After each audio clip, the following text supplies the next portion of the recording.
Let's go. Welcome to Between the Scene podcast. My name is Peter, and I'm joined by my buddy Aaron. What's up, guys? Today we're going to be talking about Evil Dead 1, 1981, and Evil Dead 2, 1987, directed by Sam Raimi. So these are two of my top favorite movies of all time. So I'm excited to get into this one. Absolutely. So am I. If you're a fan of all things cinema, we'll be discussing bloopers, sneak peeks, trailers, character designs, everything you can think of. So if you're a big fan of cinema, make sure you hit the like button, subscribe, hit that notification bell, and make sure you leave a comment on what movie you want us to do next. All right, that being said, let's get into it.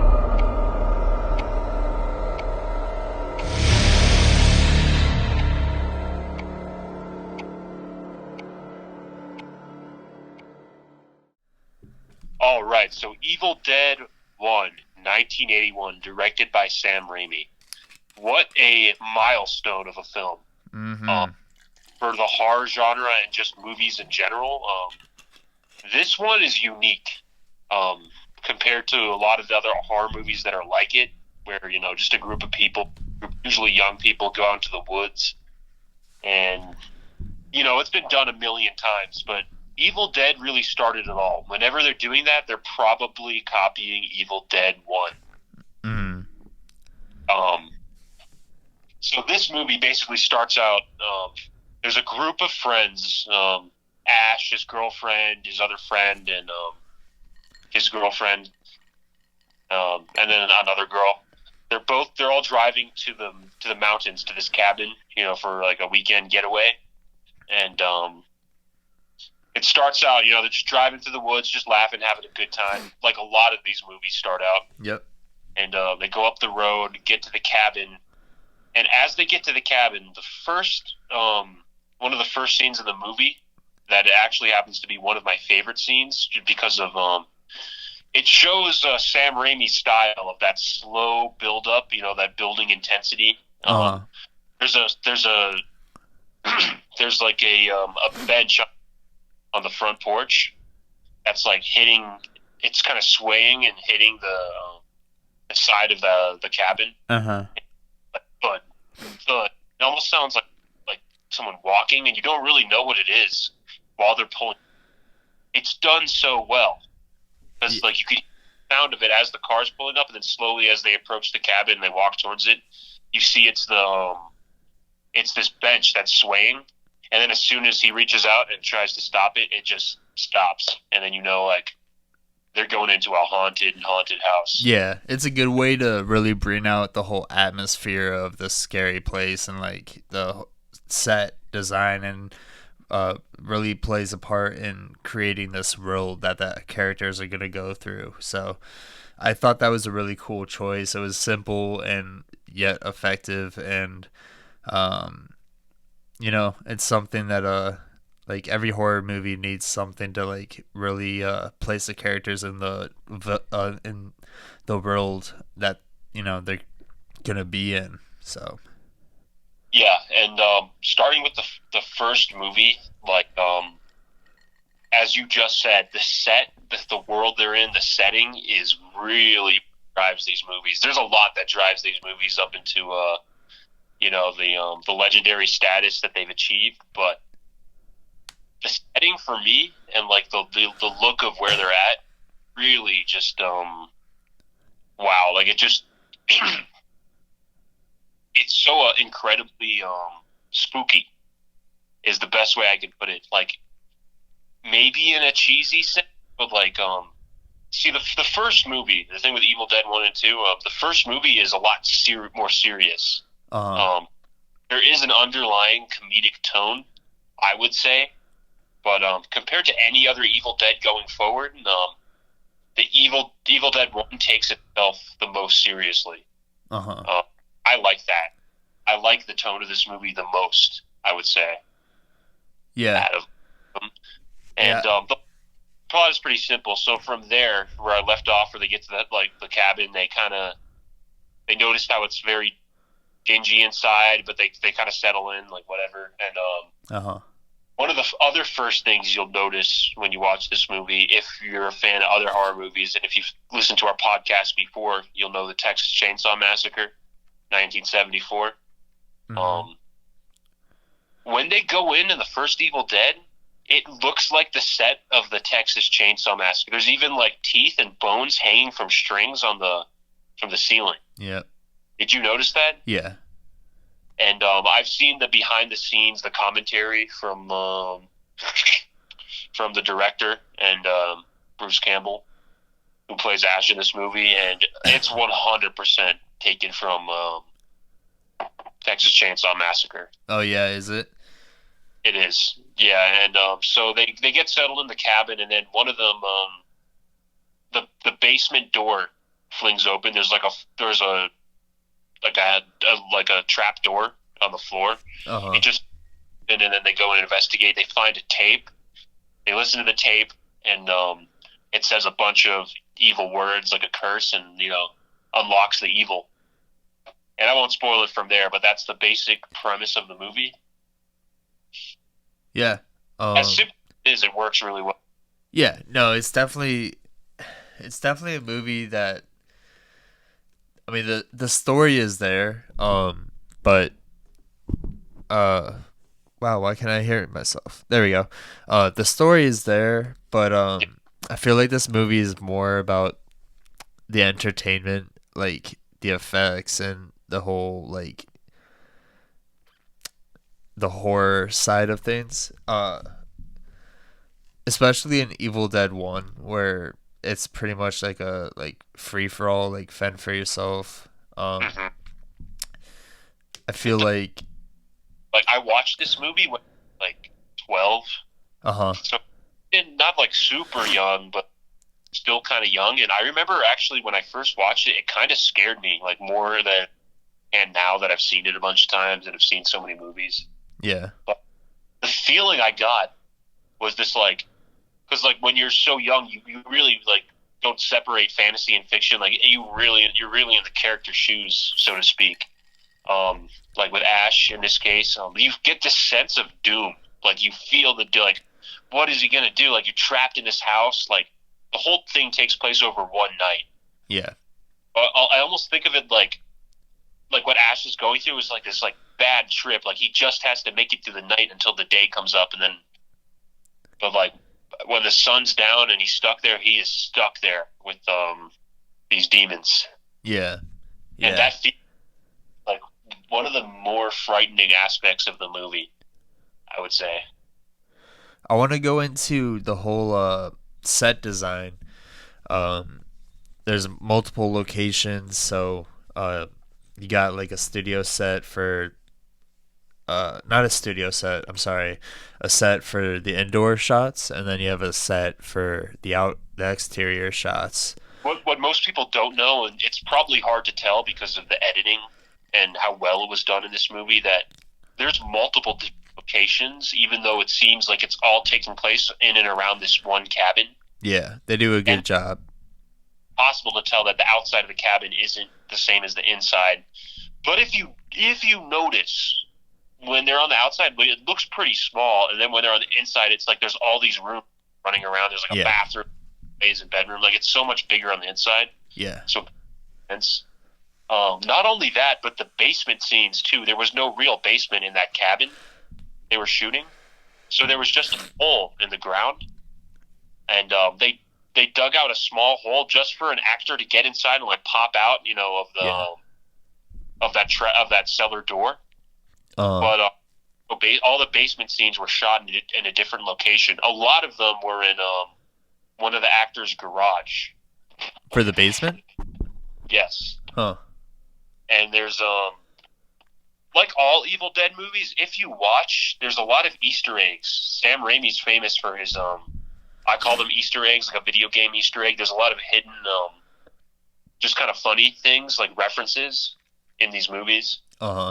Like some notable one that of Evil Dead 1 is in the basement when they find the tape recorder, which is actually one of Bruce Campbell's tape recorders that an old one he just had in the movie.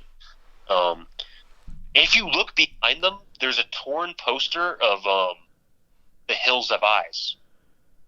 And for a long time, I noticed that a while ago when I watched this movie, and for a long time I thought, okay, they're just he's giving a shout out to The Hills Have Eyes. Came out a few years before. Uh-huh.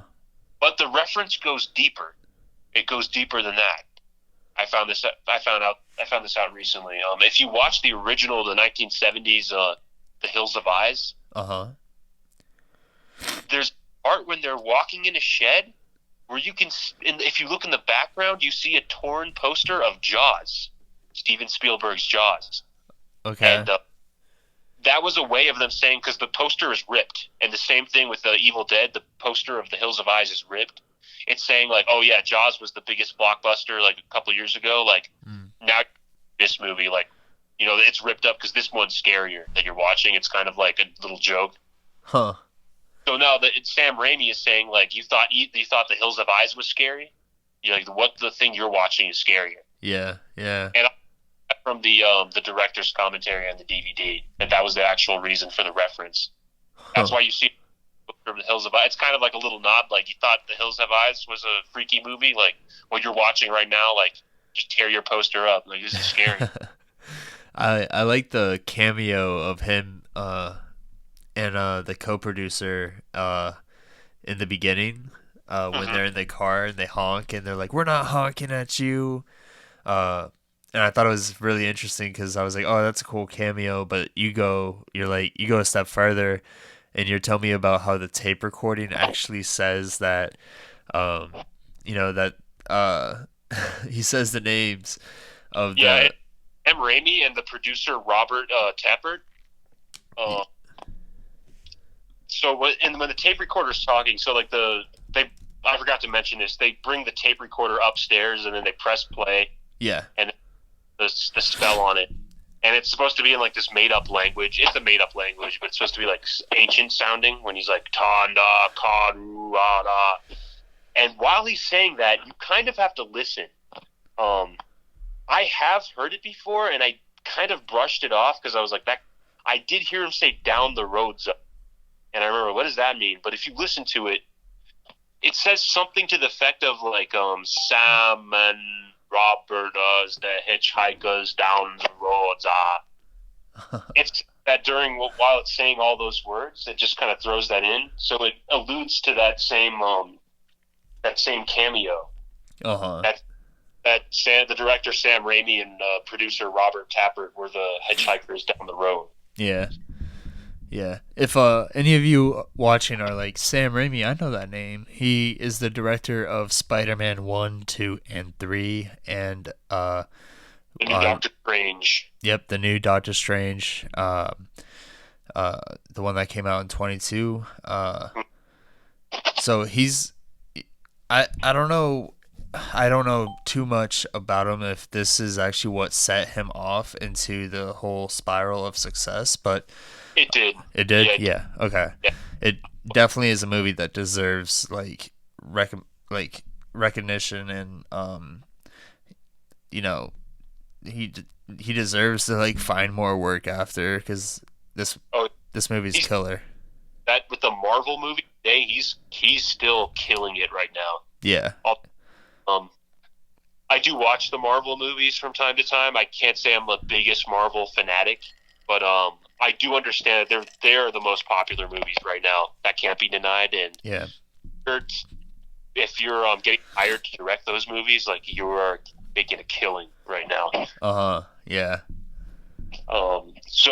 Even in the Spider-Man ones, because Sam Raimi is such a good he pays attention to the details, and you can see that with everything he does. So he adds references. I bet now that Peter just told you that, if you're a Spider-Man fan and you go back and watch Spider-Man 2 with Doc Ock, in that scene when Doc Ock's in the hospital and he wakes up and the doctors are trying to fight him back, and one of them grabs the saw, it plays out just like that scene in Evil Dead 2 with the chainsaw. Okay. Yeah, it's so close that when you watch it with that in mind, you're like, oh yeah, he's kind of making a reference back to that. And then in the new Doctor Strange, I think way Evil Dead was filmed was all over Doctor Strange. The cinematography. The cinematography, especially when they're going through the different dimensions with that and really in Evil Dead 2 when like Ash is going crazy and there's all those camera movements and like it's like bending in weird angle, like it looks all warped and it's like all those crazy camera motions. All of that was in Doctor Strange. I'm gonna have to rewatch Doctor Strange to really Yeah. compare, but that's interesting that you noticed that. I'm gonna have to take a look. I didn't nearly look into the movie before I went to watch it, so I didn't even know that Sam Raimi was directing it. But halfway through, while I was sitting in the movie theater, because Sam Raimi is such a good director, that shows that you're a good director if someone can pick up on that. I knew that either they were copying his style or he was involved in making the movie. I knew that for a fact. I was like, if he's not involved in this, they must be copying Sam Raimi's cinematography in Evil Dead 2.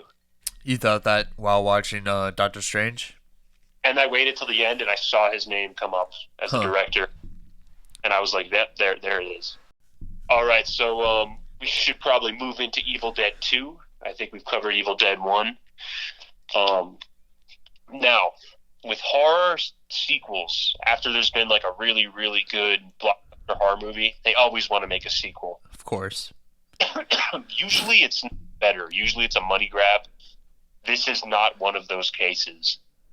Evil Dead 2 is fantastic. Arguably better than the first one. You could put up a strong argument that Evil Dead 2 is superior to the first movie. Okay. It had a higher budget. He waited a little bit. It's not like, he made his money and then like a year later he just threw another sequel out. They got released 6 years apart. Yep. Took some time. The first one was 1981. Evil Dead 2 is 1987. This movie has a way crazier approach. And also, I should probably preface this by saying it's not exactly a sequel, even though I use that term. I would probably classify this as a reboot. Would you agree? Yeah, when I was actually on IMDb earlier looking at it, and let me see if I can find it. Because they made it sound like it wasn't a reboot, but obviously the way it played out, it was a reboot. So it stars the same lead actor, Bruce Campbell, which, by the way, Bruce Campbell's acting in the movies, on top of everything, we talked about the set and setting, we've talked about the effects, we've talked about the cinematography. Bruce Campbell's physical acting in these movies is outstanding, to say the least. Like, especially in Evil Dead 2, that's what really comes through. Like, he's almost like a Charlie Chaplin, like, cartoon character, like, set in, like, this, like, horror setting. Like, it's almost like bordering on slapstick comedy. Like, everything you can imagine happens to this guy in this movie. There's plates being smashed on his head, his hand gets chopped off, he just getting up left and right. Like, he takes a beating throughout this whole movie. Yeah. Yeah, it's not easy to, like, go through. Like, if you're smashing, especially, like, you're smashing plates on your head, doing this scene where you're going crazy, mentally, that's probably not good for you to do over and over and over, Actors do sometimes go through some trauma filming films. And so, like, the amount of work he put in to seem insane and, have, like, the shit beaten out of him by himself is, that shows real talent there. Like, Bruce Campbell really just killed it. And I think if they did a reboot without him, it wouldn't work at all. And I think it's also important to note that he wasn't just an oops, sorry, I had a hiccup. He wasn't just an actor. He was a producer on both of these films, actually, and he worked side by side with the director Sam Raimi. Okay. So he was part of the creative team behind the movies too. Like he would work on effects, he would work on his own makeup, he would do his own. Yeah, a lot of it was somewhat improv. Like from at least from what I've seen, Sam Raimi would give him some but kind of a loose narrative to work with, and then he would fill in the blanks with his own just with his own acting skills. Yeah. Yeah. And yeah, he was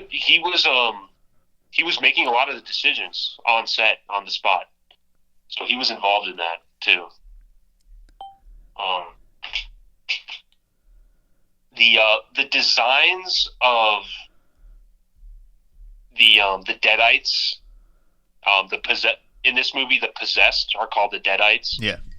But basically, like the evil is unlocked. It's like an ancient evil spirit that his archaeologist like discovered, and then everyone around him got possessed, and he died. But he, for some reason, I guess before he died, he had to put it on tape so someone else could unlock it. Yeah. You know, just to make the movie, but whatever. And when people get possessed by the Deadites, it's like this evil spirit that comes up, and their bodies are just like possessed. Yeah. And you'd assume they're dead, but there's been cases in the Evil Dead where you can come back to the living. Like in the beginning of Evil Dead 2, Ash gets possessed, but then like the sunlight like burns it out of him. Yeah. At the beginning. And then there's also cases where if it infects your hand or whatever, a part of your body, and like before it travels to your whole body, like in Ash's case, it was his arm, if you can cut it off, you can save yourself. So that's established in this movie. Yeah. Which I find kind of cool, you know, that leads into like the famous groovy scene that evil fans all know and love. The part where he puts the chainsaw on and grabs the shotgun, and then the camera zooms in. He's like, groovy. That part is one of the most badass parts of like any movie. You know, when he has a chainsaw for a hand and then a shot. And what else could you want? Yeah. Yeah. I wish that I watched Army of Darkness so I could actually see all of that unfold with his whole chainsaw hand and shotgun and just total like out of this world superhero kind of like status. So the thing with the Evil Dead franchise is it has some fanatical fans that really earn the name fans because they are fanatical. And like they're really obsessed with the movies, which is cool. You know, like a lot of cult horror movies have that kind of fan base. Uh-huh. A portion of Evil Dead fans say that Army of Darkness is the best one. Okay, I'll have to check it out. I personally don't think so. Really? Why so? I lose some subscribers for this. Don't leave yet. I'm not trashing it. I do like it, guys. I do like it. But the first two, set and setting, is one of the major factors of those movies. And the setting of like, you know, historical fiction and medieval times, going around a medieval village, it is cool. And like it's more like of an extravagant set with more things going on and a lot more characters, you could say. Uh-huh. So if you do that, then maybe this would be your favorite. But I like that like trapped in a cabin in the woods, can't escape feeling. Yeah. And you don't get that with Army of Darkness. So what comes after Army of Darkness? Does it go into more sequels or does it go into reboots? So there was so much material made between the next Evil Dead movie. There was no sequel to Evil Dead 3, Army of Darkness. Okay. But there was a musical that came out, an Evil Dead musical, Evil Dead on Ice, you name it, all these different things. And all that came out until the reboot. So there was finally a reboot. So the reboot, do you want to talk about that a little bit? Yeah, let's hit it. So That was in 2013. Yep. The reboot came in 2013. Uh-huh. I actually really like this movie. You've seen it, right? Yep, of course. Um, I saw it before I saw the originals. I think it did a really good job of staying true to the originals in a more modern film style. Although there's a few things it left out that only Sam Raimi do, and I think, although I could be upset, like, oh, they left out, because one of the major things I should list is comedy. There was always this dark comedy to Evil Dead. Uh-huh. But if they miss the mark, because it's really easy when you're trying to, it could become goofy, too goofy. Yep. If they miss the mark, it would have not been a good movie at all. But I think they went and played it safe, which was to their benefit. And actually, you know what? How did they play it safe?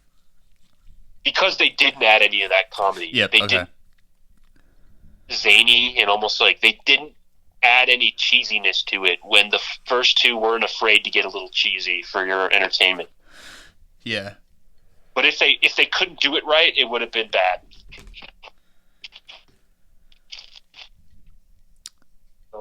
So there's a new movie, a new Evil Dead movie coming out. I think it's called Evil Dead Rise. Yeah. It's coming out this year, so we're gonna have to do a podcast about that. There's also a TV show. There's a TV show that came out after the movie. I didn't like that as much. I saw the first few episodes. It actually has Bruce Campbell back from the... What years? 2015 to 2018 is when it ran. Really? Bruce Campbell must have been, what, in his, 60s? Yeah, older man. They even had him, he was, retired working at, a hardware store. And he's like, oh, the E back. So, he jumped back in that. It's kind of cool. And if you're a fan, you get a lot of fan service. There's a lot of things that just reference back. But, as I'm watching it, it's so fan service ridden that almost makes me feel like I'd rather just be watching the original. Because it's sure. This to the originals, which is cool. So, honestly, I have to probably do a deeper dive into it to get a full idea of what it's all about. Like I've said, I've only seen about 3 or 4 episodes, maybe. Uh-huh. But I have watched it. There's 3 seasons. There's 3 seasons? Yes. I have to check this out. And okay, I'm looking it up right now. It was produced by it was directed by Sam Raimi. It has a few different directors, but one of them is Sam Raimi. Uh-huh. Co-produced by Robert Talbert from the original Evil Dead. Huh. For the Ash versus the Evil Dead TV show. Huh. But yeah, going back to that the 2013 reboot. Yep. It is violent. There's lots of blood. Yeah, that movie was you might as well just watch Saw, dude. That was aggressive. And as it should be, it is an Evil Dead movie. Yeah. But I think old ones also balanced out all that blood and guts because it was so there was this ridiculousness to it, sometimes it was so over the top and you couldn't even help but laugh. Yeah. It was comedic relief. Yeah. But if they missed the mark on the comedic relief and it became just kind of for lack of a better word, just I don't know, stupid. Sure. Just a goofy. It would not have been good. Yeah. And but yeah, I would recommend it. I would recommend the remake, especially let's say you're into these old movies, but you have a friend who you want to introduce to the Evil Dead, but they're not they don't really like watching movies from the 80s, and they're one of those people. One of those guys. Then yeah, I would say put on the reboot. It's pretty faithful.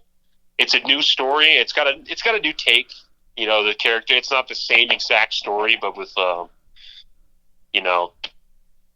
only thing I wish they did in that 2013 remake, I wish Yeah, because you were talking about how they stay true to the originals.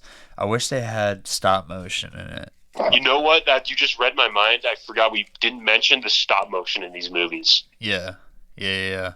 Yes, I agree. They didn't have stop motion, but again, to mix that with like, because they had CGI going on already, so Yeah. like stop motion with the CGI, like how is that going to look? I don't know. Hasn't been done too many times, but Yeah, but stop motion has like progressed so much over the years, so they could have made it look flawless. Just because like it was a cool technique they used in the first two, like the stop motion and live action like shots that they combined were so like coolest so parts. clean for the '80s, dude. So clean. Yeah, the mix of the live action and stop motion, and the stop motion in general in these movies is so unique and so cool, and it separates it really from other horror movies that were coming out around this time and since, honestly, and before. The use of stop motion in these movies is so creative at times. Like I know one part in Evil Dead 2, we were talking about when his arm gets infected and he has to cut it off. Yeah. And Yeah. you see like this almost like black spider web pattern like growing up his arm, and it's like stop motion animated, like traveling up his arm, and that's when he has to cut it off. Yeah. Bruce Campbell actually stand in place for hours while that was applied with makeup, step by step by step. And he said he was going through like cramps, like his arm was cramping because he had to hold it in place. Yeah, and like when he had to hold it in place, I assume like he would literally have to like hold it against himself to like hold steady so the edit would work. Like that must have taken a lot of like patience and concentration. Yeah, I don't know if he held it like in the air, because I feel like if he did that, it would like it'd move around even just a little bit, and you notice it over so many frames. Yeah. They had him like rested on something. I'm really not exactly sure how they did it, but I know that it was on the spot. It's so interesting how they edit movies shot on film, like the extra process. What's the word? Processes? I don't know. Mm-hmm. The extra like steps you have to take to edit actual film. Like it's just crazy that they can do stuff like that in the '80s. Because I always think of that, like we kind of forget how when we're editing, how much computers make our lives easier. Yeah. Because everything is right out in front of you. You can cut and copy instantly with clicks. But when you had to make a copy of a film, like you really had to get more film and copy it, and that's part of your budget. Yep. You know. Yep. Like computer space. It's not really budget when you use up some space and all right, I got to like move this around to a different folder. I got to delete it, make more room, re-record something. If you messed up on a recording, that's tape. That's part of your budget. Then Yep. Okay, now spend more money on more tape. Like you only have a limited amount of. It's a limited resource you have to work with. Yeah. So that probably influences you to really work hard to get your stuff right. Yeah. I want to go over the budget. I was actually just looking at it. There's the budget for the first movie is estimated at $350,000. Guess what the budget is for the second one? What was the budget? $3,600,000. Wow. Big budget increase. Big budget increase, dude. Big. And like rightfully so, dude. If they were gonna like let's go into the idea that this movie is a cult classic. Like, okay, so you said just for another little fun thing here. You're saying comparing the budget of the first one and the second one. Yeah. And you $6 million. Yeah. Look up for the third one, Army of Darkness. All right. Because Sam Raimi got a budget increase from Universal. So that was like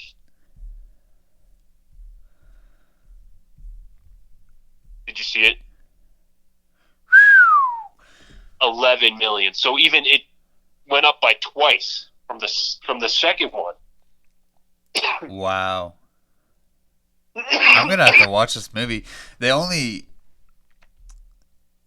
the box office sales was 11 million, so like 11,500,000, which isn't Mhm. as much as I thought it would be since their budget was 11 million. But I'm still gonna have to check it out because if a lot of the uh, diehard fans think this is Mhm. the best movie, I'm gonna have to check it out for sure. But you're right about one thing: the setting is so vastly different that it's kind of like it's like it's just so different than the Yeah, first two. in Army of Darkness, that's why you can have an army. That's he had so many actors. They had Universal Studios backing them. Yeah, yeah, That's why that's where there's so many different sets, not just like inside a cabin, outside a cabin, and like maybe like down the road. Like the first two, that's pretty much where it is, other than like a couple other shots. yeah. Like I think other than like the shots of the the son and daughter of the archaeologist in Evil Dead 2, Yep. when they're like getting off the airplane and there's like one shot when they're in a temple Uh in the huh. beginning. Yep. That's the only other shots that aren't like in and around the cabin in that setting. Even though, much like the first one, the second one was also shot in a few different locations. Yeah. Yeah. Yeah. Yeah. Rightfully so. So the outside of the cabin, for people who don't know this, the or excuse me, the shots inside the cabin are inside of a gymnasium in a high school in a constructed set, Wow. and shots outside of the cabin are nearby in the woods in North Carolina where they shot the movie. Huh. And that cabin, the outside shots of the cabin that was shot in the woods, it was a real cabin, has since been burned down. Allegedly by Evil Dead fans, but as I researched it, the details are foggy. Huh. No one really knows. But Wow. it's rumored Evil Dead fans found it and burned it, but it is confirmed that what's left at that spot is burned remnants. So at some point it burned, but people don't really know who did it. Imagine if people like go back, like it's burnt down and everything. They go back and they explore and they find the Book of the Dead. It's like the only thing that survived. Bruce Campbell, I saw him talking about the movie, and he said some fan walked up to him at like a convention Uh and huh. was like I found a piece of wood from the cabin. It's like, can you sign it? Like went out in the woods and like grabbed like rubble. That's Like, awesome. That's so awesome. show how the effect this movie has on people. They're Yeah. willing to do that. Yeah. It's definitely a cult classic. Like if you love it, you really love it. And I personally do really love it. Um I'm gonna have to check out the Army of Darkness and really see what's going on with this new movie that comes out in 22. Yeah, Um definitely check out the Army of Darkness. Like I said, a lot of people say it's their favorite. It's a fan favorite for Evil Dead fans. yeah. Well, something's going on. So, as we're winding down here to the end of the podcast, I'm just gonna touch on a few more things. Sure. Anything that or I suppose I should ask this: which one is, after seeing the reboot, Evil Dead 1 and 2, which one is your favorite of I the ones you've seen? personally, yeah, I personally like Evil Dead 2. Um Yeah. like the whole schizophrenic like Yes. personality is so well like played out. And I feel like I'm going crazy with Ash when I right, watch it. like it goes on forever too, like it just keeps going. Like it goes from like especially the shots where it's like like all this stuff is happening. He's going crazy, just chops off his hand, and then all of a sudden he's screaming, and all of a sudden the next shot is him screaming, and he's like sitting in a chair and nothing happened. You know what I mean? Yeah. Like it really exploits his mindset, and he's going Like, crazy. Like he's possessed, and he's going crazy, and I mean, dude, he had to cut up his own girlfriend, dude. Like, I would be going crazy.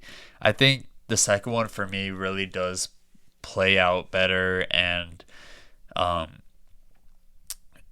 like it did have a higher budget, so I mean, they had more, tools to make it a more successful film.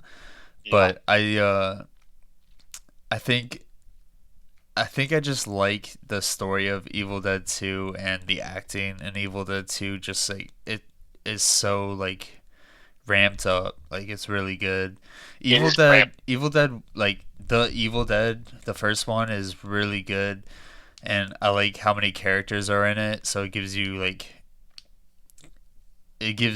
like that whole campy horror story where a group of friends go out and they all like have mishap go on, and uh all that. But I definitely stick with Evil Dead 2 as my favorite. Yeah, I've thought about this question before actually, while I'm watching the movies, and I've gone back and forth before. Sometimes I feel like Evil Dead 2 is my top one, but as I think about it and as I've been watching these movies, I think Evil Dead 1 is the best one personally for me. Uh-huh. It's the tone of it. And as much as I like Evil Dead 2 for ramping it up and adding the comedy, because it's pretty ridiculous at points. Like, Yeah. can't help certain points in it. And Evil Dead the Evil Dead has more of a serious tone. Uh-huh. It's I could call it more slow, but it's hard for me to call these movies like slow, even though there are slow parts. And I think they're used effectively. I think Sam Raimi knows how to use slow parts well. Yeah. Even in that too, there's parts with no music, like that part where Ash is going crazy, and then like all that stuff happens when he sits down in the chair, and like the deer head starts laughing, and then the entire room, every object in the room is like jumping up and down, laughing at him, and he starts laughing with them. And then there's a sound at the shoots the door, and as he's walking towards it, it's like dead. It's dead silence for like a good 20 seconds. Yeah. Like as he's walking to the door, and it's those moments that are building up tension. Yep. Getting ready for a scare. And Evil Dead 1, I feel like had more of them. Had a lot of that. Had a lot of slow tension building parts. And I don't really know. Like it's just with the intro with the kids, with all the young people going up to the cabin, like it's just so perfect. It's so perfect to me that it has to be my favorite one. Sure. Definitely. Yep. Well, we'd love to hear which one was your favorite. Leave a comment down and below. And as always, let us know what you want to hear us talk about, which movies you want to hear us discuss.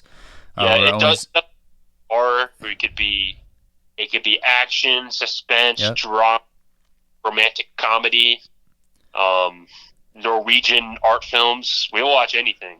Yep, but if you want a really good podcast, choose a horror movie, because Aaron has seen every single horror movie. So, but my specialty would be horror, but you know, I can broaden my horizons too. But horror I could talk about for weeks. Yeah. It's definitely my favorite genre. Like, it's something you can, like, most of the time you can just turn your mind off and just have a good scare. And then there are some movies that are like so well put together, like Shutter Island or something, where you actually still have to, use your brain and actually think about what's going on. But the horror genre to me is just so much more entertaining than watching a The drama. with horror and something about making a horror movie that you have to use the cinematography so well to elicit all these emotions that's what really gets me entertained with these movies. I've been thinking about what makes horror movies good, and I think that's part of it. Is that to make this environment of horror, like you have to really get a detailed set, like all the things we talked about that Evil Dead does so well. Yeah. With any horror movie, like you have to have such a creative setting and tone, and like the use of sound and image to create like this mood, because horror movies are very mood driven. Yeah. You know, the feelings of dread and terror and being scared. There's so many creative things you can do with film to get the audience to feel that way, and I think that's what makes horror movies so entertaining. But yeah, Evil Dead 1, Evil Dead 2, all of the Evil Deads, top of the line. So any horror movie fan who hasn't seen them yet, do yourself a favor. Check them out. Yeah, check them out. Alrighty, guys. Well, that is all we have for this episode. Please make sure you subscribe, leave us a like, comment down below what you want us to do next, and make sure you hit that notification bell so you can keep on listening. Thank you guys so much for the views and all you do. Thanks for the support, guys. Peace out. See ya.